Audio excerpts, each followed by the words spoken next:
በውጮቹ አቆጣጠር በ1980 ዳኒ የተባለ እጅግ በጣም አደገኛ የሆነ ታዋቂ አልሞ ተኳሽ ነበር። ስራውን በትላልቅ ዋጋዎች የነፍስ ማጥፋት እቅዶችን ማሳካት ነው። እናም የግድያ ቦታዎች ላይ ምንም አሻራ ሳይተው እንደ ድንገተኛ አደጋ የማስመሰል እጅግ ከፍተኛና ፕሮፌሽናል ችሎታ ስላለው ፈላጊው ከቀን ወደ ቀን እየጨመረ መጣ። ዛሬም እንደ ማንኛውም ቀን ዳኒ አዲስ ትዕዛዝ ደረሰው። እሱም ከሶስት የቅርብ ጓደኞቹ ሃንተር፣ ዴቪስ እና ማየር ጋር በመሆን በሜክሲኮ የሚገኝ አንድ ባለጸጋ ለመግደል ተልእኮን ተቀበሉ። ይህን ለማድረግም ለረጅም ጊዜ እቅድ ሲያወጡና እዚያው ቦታ ላይ ሲያደቡ ቆይተዋል። ኦፕሬሽኑ ሲጀመርም የባለጸጋውን መንገድ ለመዝጋት በመጀመሪያ ከፊት ለፊት የነበረውን የጥበቃ መኪና በቦምብ አጋዩት። ቀጥሎም ሃንተር መኪናውን በከፍተኛ ፍጥነት እየነዳ በመሄድ ከበስተጀርባ የነበረውን መኪና የማምለጫ መንገድ ዘጋው። ከዚያም ከመኪናው ወርዶ የጥይት ናዳ ማርከፍከፍ ሲጀምር አሽከርካሪውም ለመዳን ሲል መኪናውን ወደፊት መንዳት ጀመረ። በዚህ ጊዜም ዳኒ የመኪናውን ጎማዎች ላይ በመተኮስ ከማምለጥ ያስቆመዋል። መኪናው ሲቆምም በሩን በቦምብ አፈነዳው። በዚያ ግርግር መሃልም ዳኒ ሁለቱን ጠባቂዎችና ባለጸጋውን ሰው በጥይት አጠፋቸው። ነገር ግን በዚያው ቅጽበት ዳኒ በድንገት ባየው ነገር ደነገጠ። ምክንያቱም እዚያው ቦታ ላይ አንድ ሕፃን ልጅ ተመልክቶ ነበር። ይህ ደግሞ በውስጡ ከፍተኛ የጥፋተኝነት ስሜት ፈጠረበት። ዳኒም በሀሳብ ተውጦ በቆመበት ቅጽበት ፖሊሶች ደርሰው ትከሻው ላይ መቱት። ይህን ያየው ጓደኛው ሃንተርን በፍጥነት ወደ ቦታው ደርሶ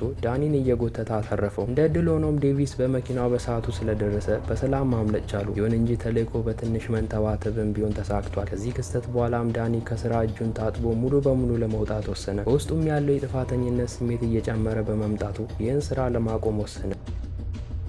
ይህ ከሆነ ከአንድ ዓመት በኋላም ዳኒ አሳ ለማርባትና አትክልት ለመትከል በአውስትራሊያ ወደሚገኝ የትውልድ ቀዬው ተመለሰ። እዚያም ከፍተኛ ገንዘብ አውጥቶ እርሻ ቦታ ገዛ። ከፍቅረኛው ጋርም በሰላምና በደስታ መኖር ጀመረ። ነገር ግን የደስታው ብዙም አልዘለቀም ነበር። በዚህ ጊዜም ዳኒን እጅግ ያስከፋ አንድ ደብዳቤ ደረሰው።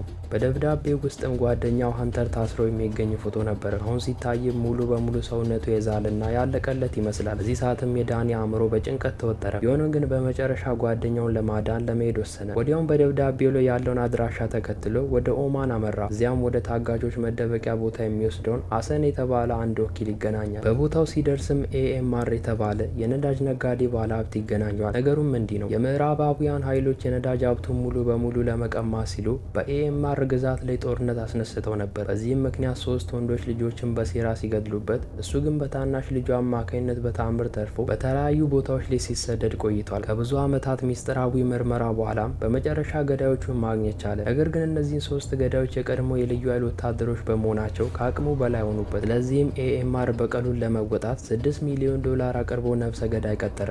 ይህንን ስራ ደግሞ ሃንተር ወስዶት ነበር። ነገር ግን ሳይሳካለት በመቅረቱ አዛውንቱ እጅግ ተቆጥተዋል። እናም አሁን ዳኒ ጓደኛው ሃንተርን ማዳን ከፈለገ የሃንተርን ስራ ተክቶ መጨረስ ብቻ ሳይሆን የአዛውንቱን ታናሽ ልጅ እንዳይጠረጠር ግድያዎቹን እንደ ከፍተኛ አደጋ ማስመሰል አለበት። ከዚህ በተጨማሪም የጥፋተኝነት ቃላታቸውን በቪዲዮ መቅረጽ ይኖርበታል። ይህ ተልእኮ ደግሞ አዛውንቱን በገጠማቸው አስከፊ ህመም ምክንያት ህይወታቸው ከማለፉ በፊት መጠናቀቅ አለበት። ዳኒ ምንም አማራጭ ስላልነበረው በኤኤምአር ሀሳብ ተስማማ። አዛውንቱም ከሃንተር ጋር ለጥቂት ደቂቃዎች እንዲገናኝ ፈቀዱለት። በኋላም ዳኒ የጓደኛውን አሰቃቂ ሁኔታ ሲመለከት በከፍተኛ ቁጣ ተሞላ። ከዚህ ቦታ ላይም ሰብሮ ሊያስወጣ ወሰነ። ወዲያውም ዳኒ ጠባቂውን አንድ ብርጭቆ ውሃ እንዲያመጣለት ጠየቀው። ጠባቂውም ወደ ውስጥ በገባበት ቅጽበት ዳኒ መሬት ላይ ዘረረውና እየጎተተው ከቦታ አስወጣው። ከዚያም የውጭውን በር ሲያንኳኳ ሌላኛው ዘበኛ የስራ ባልደረባው መስሎ በሩን ከፈተ። ነገር ግን ምንም ባልጠበቀ ሁኔታ እሱም በዳኒ እጅ መሬት ላይ ተደፋ። በመቀጠልም ዳኒ አንድ ቁራጭ ዳቦ ወስዶ የሽጉጥ አፈሙዝ ላይ በመሰካት እንደ ድምጽ ማልገጃ ወይንም ሳይለንሰር ተጠቀመበት። በዚህ ዘዴም ሌሎች 2 ጠባቂዎችን በብቃት አስወገደ። ነገር ግን የቀሩት መልሰው መተኮስ በመጀመራቸው ሃንተርም ወደ ውጊያው ለመግባት ተገደደ። የተኩስ ድምጽም በውጭ ያሉትን የጦር አለቆች አነቃቃቸው። ወዲያውኑም ወደ ውስጥ እየገፉ ሲገቡ በሁለቱም ወገኖች መካከል ከባድ የተኩስ ልውውጥ ተጀመረ። ከጥቂት ጊዜ በኋላም ዳኒ ወደ ውጭ የሚወስደውን በር ለመክፈት ታግሎ ቢሳካለትም በመጨረሻ ግን በኤኤምአር ታናሽ ልጅ መንገድ ተዘጋበት። በሚያስገርም ሁኔታም ይህ ሁሉ ነገር የነዳጅ ከበርቴው ዳኒ ያለውን ብቃት ለመፈተሽ አስልቶ ያዘጋጀው ወጥመድ ነበር። አሁን ላይ ምንም አማራጭ ስለሌለው ዳኒ አዛውንቱን ትዕዛዝ ለመቀበል ተስማማ። ለዚህም ዳኒ ሳይረፍድ በዚያው ሌሊት ወደ ለንደን ለመብረር ተጣደፈ። የሃንተር ስህተት እንዳይደገም በማሰብም የቀድሞ የቡድን አጋሮች የነበሩትን ዴቪስንና ማየርን ለእርዳታ ፈለጋቸው። እዚያም ሁሉንም ነገር ዘርዝሮ ካስረዳቸው በኋላ ተልእኮውን አብረውት እንዲወጡ ተማጸናቸው። ዳኒም ከዚህ ስራ የሚገኘው ክፍያ እሱ እንደማይወስደውና ሙሉ በሙሉ ለእነሱ እንደሚያካፍላቸውም ነገራቸው። ሙሉ $6 ሚሊዮን መሆኑን ሲሰሙ የሁለቱም አይኖች እንደ መኪና ፊት ለፊት መብራት በራ። ወዲያውኑም እዚያው ቦታው ላይ በእቅዱ ተስማሙ። ከዚያም ሶስቱም በፍጥነት በእቅዱ ላይ ተወያዩ። ዴቪዝም መረጃ መሰብሰብ ጀመረ። ነገር ግን እንቅስቃሴው በጣም ግልጽ በመሆኑ የመጠጥ ቤቱ ባለቤት ላይ ጥርጣሬ ያሳደረበት። ባለቤቱም ወዲያውኑ የቀድሞ የልዩ ኃይል አርበኞችን ወደሚጠብቀው አንድ ማህበራዊ ድርጅት ደወለ። እዚያም ሎጋን የተባለ ሰው ያልተለመደ ነገር እንዳለ አሽቶ አወቀም። ወዲያውኑም ለበላዮቹ ሪፖርት ካደረገ በኋላ ዴቪስን እንዲከታተል ሰው ላከለት። ይህ በእንዲህ እንዳለ የዳኒ ቡድን ለተልዕኮ ወደ መካከለኛው ምስራቅ በረራ ያደርጋል። የመጀመሪያ ኢላማቸውም የቀድሞ የልዩ ኃይል አባል የሆነውን ሃሪስ የተባለው ሰው ነበር። ይህ ሰውም በጣም ክፉና በቀላሉ የማይበገር ይመስላል። ከተወሰነ የክትትል ጊዜ በኋላም ዳኒ የመኖሪያ ቤቱን አገኘ። ከዚህ በኋላም ሶስቱም የውሸት አደጋውን ለመፍጠር የሚያስፈልጉ መሳሪያዎችን ለመግዛት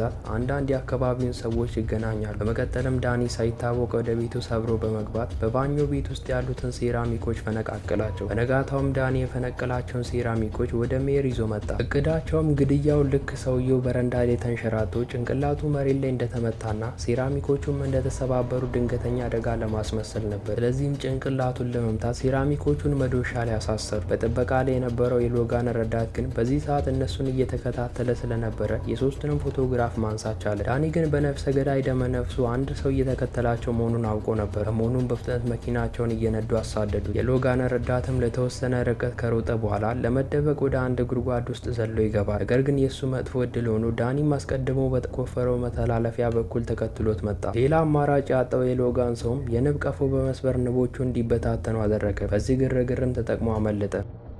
በማግስቱም ዳኒና ሜር ጋዜጠኞች በመብሰል ወደ ሃሪስ ቪላ ይሄዳሉ። ዳኒም ልክ ወደ ውስጥ እንደገባ ሽጉጡን ሲመዝበት ሃሪስ ግራ በመጋባት ስሜት በቀን የተፈጸመ የዘረፋ ወንጀል መሰለው። ነገር ግን ባልተገመተ ሁኔታ ሁለቱም ካሜራ አዘጋጅተው የነዳጅ ከበርቴውን ልጅ ጋር ግንኙነት ኖሮት እንደሆነ ይጠይቁት ጀመር። ሃሪስ ግን ምንም ሳያመነታና ሳይፈራ ድርጊቱን ራሱ እንደፈጸመው አመነ። የጥፋተኝነት ቃሉንም በቪዲዮ የመቅረጽ ተልዕኮ ተሳካ። በመጨረሻም ዳኒ ወደ ባኞ ቤት ገብቶ ሻምፔን ወለሉ ላይ ካፈሰሰ በኋላ አስቀድሞ ያዘጋጀውን መሳሪያ በመጠቀም ድንገተኛ አደጋ የመሰለውን ትዕይንት ፈጠረ። ከዚህም በመቀጠል ሜር ሃሪስን በሽጉጥ እያስፈራራ ወደ ባኞ ቤት አስገባው። ነገር ግን ሁለቱም ስራቸውን ሊጀምሩ ሲሉ ሳይታሰብ የሃሪስ ፍቅረኛ ልትጠይቀው ትመጣለች። ሌላ አማራጭ ስላልነበረውም ዳኒ እንደ ሁኔታው ለመታጠፍ ዝግጁ ሆኖ ከግድግዳው ጀርባ ተሸሸገ። ይህ በእንዲህ እንዳለ የሃሪስ ፍቅረኛ በደረቅ ድምፅ እርዳታ ለማግኘት ብቻውም የሚሰማ ሰው ግን አልነበረም። ዳኒም ወደ ባኞ ቤት ሲመለስ ሜር ቀድሞውኑም የሃሪስን ጉዳይ አጠናቆት ነበር። ምንም እንኳን ትንሽ መስተጓጎል ቢገጥማቸው በመጨረሻም የመጀመሪያውን ኢላማ በተሳካ ሁኔታ አስወገዱ። ከዚያም ወደ ሁለተኛ ኢላማቸው ተሸጋገሩ። ዴቪስ ባደረገው ማጣራትም ግሬግ የተባለው ብርቱ ሰው አሁንም በልዩ ኃይል ውስጥ በንቃት እያገለገለ ያለና የነዳጅ ከበርቴውን ሁለተኛ ልጅ የገደለው እሱ መሆኑን አወቀ። ይህ ሰውም በየቀኑ አሮጊት ባለቤቱን ለመንከባከብ ወደ ሆስፒታል ከመሄድ ውጭ የቀረውን ጊዜውን ሙሉ በሙሉ የሚያሳልፈው በጦር ሰፈር ውስጥ ነው። ቡድኑም ይህ ሰው በበረዷማ ተራራ ላይ የልምምድ ጉዞ እንዳለው ሲያውቁ ይህንን አጋጣሚ ተጠቅመው እርምጃ ለመውሰድ ወሰኑ። ዳኒም የጥርስ ሐኪም በመምሰል ወደ ሆስፒታል በመግባት አንዳንድ ማደንዘዣ መድኃኒቶችን ሰረቀ። ነገር ግን ሊወጣ ሲል በድንገት ከሎጋን ጋር ፊት ለፊት ይጋጫሉ። ሎጋንም ረዳቱ የላከለትን ፎቶ በማስታወስ ሰውየው ራሱ መሆኑን አረጋገጠ። የሆነ ያልተለመደ ነገር እንዳለም ተሰማው። ዳኒም ወዲያውኑ ፍጥነቱን ጨምሮ በቀጥታ ወደ ዋናው መንገድ ፈረጠጠ። ከዚያም ሁለቱም ልክ እንደ ድመትና አይጥ መሯሯጥ ጀመሩ። ነገር ግን ሎጋን በቀላሉ የሚለቅ አልነበረም። ስለዚህም ዳኒ አቅጣጫ በመቀየር ወደ ሌላ ሆስፒታል ገባ። ይህ ሰው ግን እንደ ሙጫ ተጣብቆ በፍጥነት እዚያም ተከተለው። ይህም ዳኒ ራሱን እንዲገልጥ አስገደደው። አሁን ላይም ፍልሚያው የማይቀር ሆነ። በአንደኛ በኩል ከፍተኛ ነብሰ ገዳይ፣ በሌላ በኩል ደግሞ በሰራዊት ውስጥ የተመሰከረለት ምርጥ ወታደር። ሁለቱም እኩል በሆነ አቅም እጅግ አስገራሚ ፍልሚያ ያደረጉ። ይሁን እንጂ በመጨረሻ ዳኒ ወታደሩን መሬት ላይ ዘረረው። ነገር ግን ሎጋን ወዲያውኑ አንድ ጠርሙዝ አንስቶ ጭንቅላቱ ላይ ሰበረበት። ዳኒም በጭንቀትና በንዴት ተሞልቶ የዚህን አስቸጋሪ ሰው ብልቱ ላይ የመጨረሻ ጠንካራ የምታሳረፍበት። እዚያም በፍጥነት መኪና ውስጥ ገብቶ ከአካባቢው ለቆ ጠፋ። በማግስቱም ቡድኑ ኦፕሬሽኑን ቀጠለም። ዳኒም የወታደር ዩኒፎርም ለብሶ በተሳካ ሁኔታ ወደ ጦር ሜዳ ሰፈሩ ዘልቆ ገባ። ስልጠናው ከመጀመሩ በፊትም ግሬግን ለይቶ አወቀው። ኢላማው ትኩረት ያልሰጠበትን ቅጽበት ተጠቅሞም ዳኒ ማደንዘዣውን በውሃ ብርጭቆ ውስጥ ጨመረው። መድኃኒቱ እንደማሟም ግሬግ ሙሉን ብርጭቆ በአንድ ትንፋሽ ጨለጠው። ልክ እንደታቀደውም በስልጠናው ወቅት መድኃኒቱ ስራውን ጀመረ።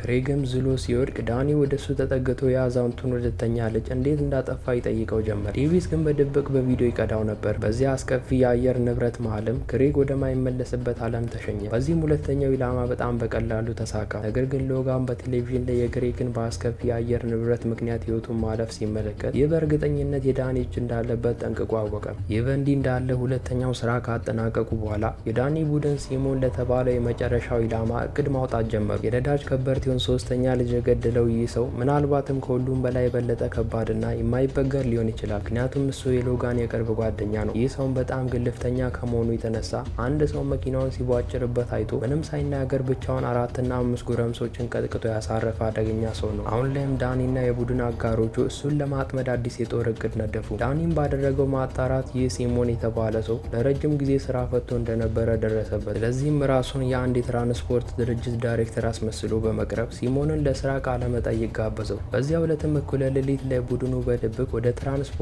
ድርጅቱ በመግባት የአንድ ትልቅ የጭነት መኪና የቁጥጥር ስርዓቱን በሀኪንግ አማካኝነት በቁጥጥራቸው ስር አዋሉ። በማግስቱም ሲመን ግብዣውን ተቀብሎ ለቃለ መጠይቁ ወጣ። ዳኒም ቦታውን እየተከታተለ መረጃ ያስተላልፍ ነበር። ሜር ደግሞ የጭነት መኪናውን የትራንስፖርት ስርዓት በሩቅ መቆጣጠሪያ ይዘውረው ነበር። በዚህ ሰዓትም መኪናውን የሚነዳው ትክክለኛው ሰራተኛም ወደ ስራው ገብቶ ነበር። መኪናውም ከሲመን ጋር ወደ አንድ መስመር እስኪገባ ከጠበቁ በኋላ ዳኒ በጄክ እርዳታ በፍጥነት ቀድሞ በመግባት መንገዱን ዘጋው። ከዚያም ዴቪስ ሜር የጭነት መኪናውን ስርዓት እንዲቆጣጠር ምልክት ሰጠው። በዚህም ምክንያት አሽከርካሪው መኪናውን መቆጣጠር አቃተው። በዚህ ቅጽበትም ሲመን በቦታው ደረሰ። የመኪናው ፍጥነትም ልክ እንደታቀደው ሲሆን ሜር የጭነት መኪናውን ወደ ተቃራኒው መስመር አዞረው። በዚህም ምክንያት ሲመን ባልገመተ ሁኔታ በከባድ መኪና ተጋጭቶ እዚያው ቦታ ላይ ህይወቱ አለፈች። ዳኒም መሞቱን ለማረጋገጥ ከመኪናው ሊወጣ ሲል ግን የሎጋን ረዳት በድንገት ከየት መጣ ሳይባል ከፊታቸው ተከሰተ። መታወቃቸውን ሲያውቅም ሜር ጄክን እንዲያመልጥ ነገረው። ሁለቱም መኪናቸው ልክ እንደ ድመትና ውሻ እስከ ወደብ ድረስ እያሳደዱ ተጓዙ። በስተመጨረሻም ግን ከኮንቴነሮች ጋር ከመጋጨት ከተረፉ በኋላ ሁለቱም የመኪናውን መሸሸጊያ ተጠቅመው በሽጉጥ ሰውየውን ያስፈራሩት ጀመር። በመሰረቱም ሁለቱም የበላይነት ይዘው ነበር። ነገር ግን ጄክ አላስፈላጊ እንቅስቃሴ በማድረጉ ረዳቱ ሽጉጡን ቀምቶ እንዲወስድበት አጋጣሚ ፈጠረለት። ሜርም ለማምለጥ እየታገለ ባለበት ቅጽበት ጄክ በፍጥነት ሽጉጡን አነሳ። ነገር ግን በስህተት የራሱን ቡድን አጋር ተኮሰበት። በአጠቃላይም ተልዕኮ ተሳክቶ ነበር።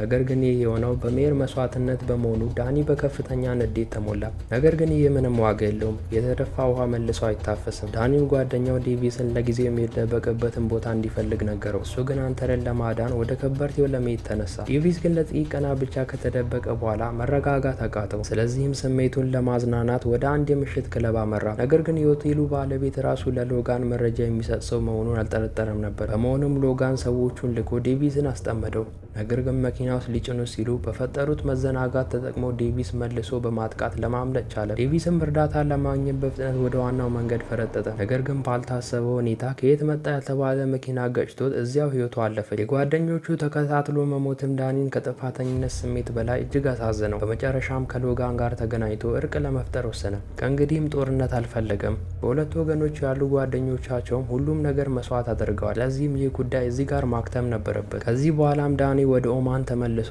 የመጨረሻውን የጥፋተኝነት ቪዲዮ ለነዳጅ ከበርቴው አስረከበ። በመቀጠልም ሀንተር ተለቀቀ።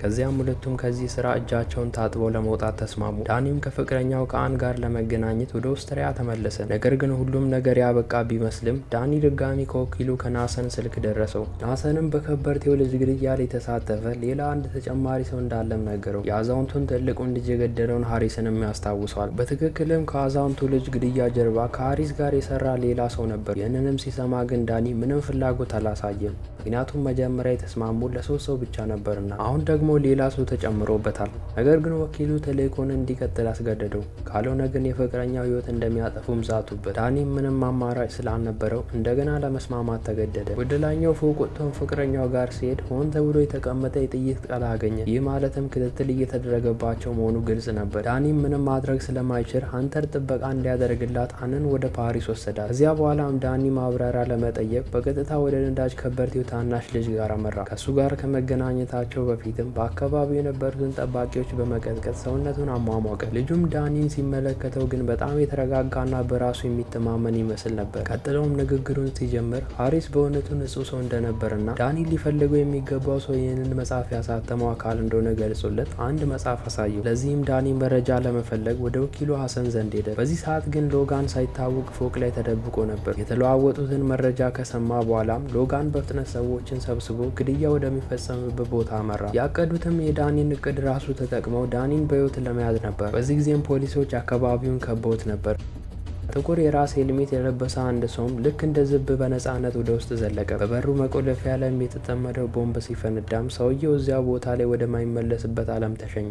ነገር ግን የራስ ሄልሜቱ ሲነሳ ሎጋን ባልጠበቀ ሁኔታ ሌላ ሰው ነበር የገደለው። ተመሳሳይ መልኩ ዳኒም በህንፃው የጀርባ በኩል ገብቶ ወደ አራተኛው ኢላማ ደርሷል። በፍጥነትም ሰውየውን እግር ላይ 2 ጥይቶችን አሳረፈበት። በዚያው ቅጽበትም የዳኒ አእምሮ ወደ ቀድሞ በደሎቹ ተመለሰ። ነገር ግን ያ ያለፈ ታሪክ ነው። በፍጥነትም ለምስክርነት የሚሆን ፎቶግራፍ አንስቶ ከቦታ አመለጠ። በኋላም ሎጋን ወደ ቦታው ሲደርስ የሬሳ አካል ብቻ ነበር ያገኘው። ወዲያውኑም ዳኒን ማሳደድ ጀመረ። ምንም እንኳን ዳኒ በዚህ ሰዓት በሰላም ያመለጠ ቢመስለው፣ ነገር ግን ባልተገመተ ሁኔታ በሮች ሁሉ ተቆልፈው ነበር። ሎጋንም ወደ ዳኒ እየቀረበ ነው። ዳኒም ቆሞ መጠበቅ ስላልቻለ ወደ አንድ ያላለቀ ህንፃ ዘለለ። ምንም አማራጭ ስለሌለውም ህይወቱን ለአደጋ አጋልጦ አንድ ጊዜ ተወረወረ። እንደ እድል ሆኖ ግን ግንባታው ላይ በተሰቀሉት የግንባታ መቆሚያ ዘንጎች ላይ አረፈ። በአቅራቢያው ያለች አንድ ሴትም ይህንን አይታ በከፍተኛ ድምጽ ጮኸች። ዳኒ አፏን ለማዘጋት ሽጉጥ ከሱሪ ውስጥ መዘዘ። ነገር ግን እቅዱ አልሰራም። ቢሆንም ዳኒ ንጹህ ሰው መጉዳት አልፈለገም። በመጨረሻም የነበረበት ቦታ በመታወቁ በሎጋን ጥይት ተመቶ መሬት ላይ ወደቀ። ከዚህ በኋላም ሎጋን ሰዎቹን አዘጋጅቶ ዳኒን ወደ አንድ የተተወ መጋዘን እንዲወስዱ ተደረገ። ሎጋን ወደ ክፍሉ ሲመለስ ግን ባየው ነገር በጣም ተገረመ። ምክንያቱም የዳኒ የአራተኛ ኢላማ ሰው ህይወቱ አላለፈችም ነበር። ሎጋንም ነገሩ ሊገባው ስላልቻለ ዳኒን ለመጠየቅ ሄደ። ዳኒም ለተደቀነበት ሽጉጥ ምላሽ ለመስጠት እውነት ከመናገር ውጭ ሌላ አማራጭ አልነበረውም። በእውነቱም ይህ ሙሉ እቅድ የመጣው ከራሱ ከነዳጅ ከበርቴው ነበር። እሱም በመካከላቸው የተፈጠረውን ነገር ስለማያውቅና ሌሎቹን መግዳት ስላልፈለገ አራተኛውን ኢላማ ራሱን እንዲስት አድርጎ ጥቂት ፎቶችን ብቻ ነበር ያነሳው። እውነቱን ካወቀ በኋላም ሎጋን ለመውጣት ጀርባውን ሲያዞር አንድ የመንግስት ወኪል ወደ ውስጥ ገብቶ ሁለቱም በሽጉጥ አስፈራራቸው። ወኪሉም ሲናገር ሁሉም የበላይ ባለስልጣናት ስለ ነዳጅ ከበርቴው እቅድ እንደሚያውቁና በመሰረቱም ሎጋን በዚህ ጉዳይ ውስጥ እንዲገባ እንዳልፈለጉም ተናገረ። ምክንያቱም ባለፈው ክስተት ላይ መረጃ ያላቸው ወታደሮችን ለማጥፋት የዳኒን እጅ ለመጠቀም አስበው ስለነበር ነው። ነገሩም የመንግስት አካላት ራሳቸው ከዚህ የነዳጅ ግዛት ሽሚያ ጀርባ ነበሩ። ይህንን ወንጀል ደግሞ ሙሉ በሙሉ ለመሸፈን ይፈልጋሉ። አሁን ደግሞ ሁለቱም ይህንን ምስጢር ስላወቁ ህይወታቸውን እዚህ ቦታ ላይ ማጣት ይኖርባቸዋል። ይህንን የሰማው ዳኒም በንዴት ፊቱ ተለወጠ። ወኪሉ ትኩረት ባጣበት ቅጽበትም ተጠቅሞ መልሶ ማጥቃት እርምጃ ወሰደ። በዚህም የተለያየ አቋም ያላቸው 3 ሰዎች እጅግ ምስቅልቅል ያለ ፍልሚያ ውስጥ ገቡ። ዳኒም በአስደናቂ ሁኔታ አየር ላይ እየተገለባበጠ ወኪሉን መሬት ላይ ከዘረረው በኋላ ራሱን በሎጋን ተገፍቶ ወደ ጎን ወደቀ። ከዚያ በኋላም ሎጋን በፍጥነት ሽጉጡን አንስቶ ወኪሉን ወደ መቃብር ሰደደው። በመቀጠልም ዳኒን ለመጨረስ ሽጉጡን አነጣጠረበት። ምን እንጂ ነገሩ የዋዛ አልነበረም። ዳኒም እጅግ ፈጣንና አደገኛ በመሆኑ በመስኮት ዘሎ አመለጠ። በማግስቱም ዳኒ ቀጣዩን እቅድ ለመወያየት ሃንተርን ፍለጋ ሄደ። ሁለቱም ይህንን ታሪክ ሙሉ በሙሉ ለመቃጨት ወደ ነዳጅ ከበርቴው በመሄድ የመጨረሻውን ኢላማ ፎቶግራፍ ለማስረከብ ወሰኑ። ነገር ግን ባልተጠበቀ ሁኔታ ሎጋንም ለጓደኞቹ በቀልን ለመወጣት እዚያው ቦታ ላይ ተገኝቶ ነበር። ለባለጸጋውም ፎቶዎችን ለማድረስ የመጣ የዳኒ መልእክተኛ በመምሰል ተጠጋውና ፎቶዎቹን የውሸት መሆናቸውን ነገረው። በመቀጠልም በድብቅ በያዘው ቢለዋ አዛውንቱን ወደ መጨረሻ የእረፍት ቦታ ሰደዳቸው። ይበልጥ የሚያስገርመው ግን የታናሽ ልጁ ሁኔታ ነበር። አባቱ ሲገደል ብዙም ግድ አልሰጠውም። ከዚህም በላይ በራሱ ተነሳሽነት ሙሉን $6 ሚሊዮን ለሎጋን አሳልፎ ሰጠው። በዚህ ጊዜ ግን ዳኒና ሃንተር ሎጋን ገንዘቡን ይዞ ሲወጣ ተመልክተው ወዲያውኑ በመኪና ተከታተሉ። በመጨረሻም በአንድ በረሃማ ቦታ ላይ ፊት ለፊት ተገናኙ። ከአጭር ጊዜ ማሳደድ በኋላም ሃንተር መሳሪያውን መዞ የሎጋንን መኪና ጎማዎች በመምታት እንዲቆም አስገድዶ፣ ሃንተርም በገንዘብ የተሞላውን ሻንጣ ሲመለከት ልክ ምርት እንደሰበሰበ ገበሬ በደስታ ፈነደቀ። ይህ የድካማቸው ውጤት ስለሆነም ገንዘብ መካፈል እንዳለባቸው ተናገረ። ዳኒ ግን ይህንን ሲሰማ ገንዘቡን መንካት እንዳልፈለገና እንዲጥለው ነገረው። ሃንተር ግን ልቡ ሊጨክን ባለመቻሉ ለቤተሰቡ የሚሆን ጥቂት ገንዘብ ብቻ ለመውሰድ ተገደደ። ነገሩም ሎጋን ያንን የመንግስት ወኪል ስለገደለው መንግስት በቀላሉ እንደማይለቃቸው ያውቃል። ለዚህም የግዴታም ቢሆን አዲስ ህይወት ለመጀመር ያ ገንዘብ ያስፈልገው ነበር። ዳኒም ቢሆን ከጅምሩ እስከ ፍጻሜው ሎጋን የፈለገው ለወንድሞቹ በቀል ለመውጣት ብቻ እንደነበረ ተረድቷል። አሁን እንግዲህ ሁሉም ነገር በይፋ አብቅቷል። ስለዚህም ሎጋን ከዚህ በኋላ ምን ማድረግ እንዳለበት ራሱ ይወስናል። በመጨረሻም ዳኒ በፍጥነት ተመልሶ ፍቅረኛውን በመገናኘት የተረጋጋና አስደሳች ህይወት መኖር ሲጀምር እያስመለከተን ታሪካችን ይጠናቀቃል።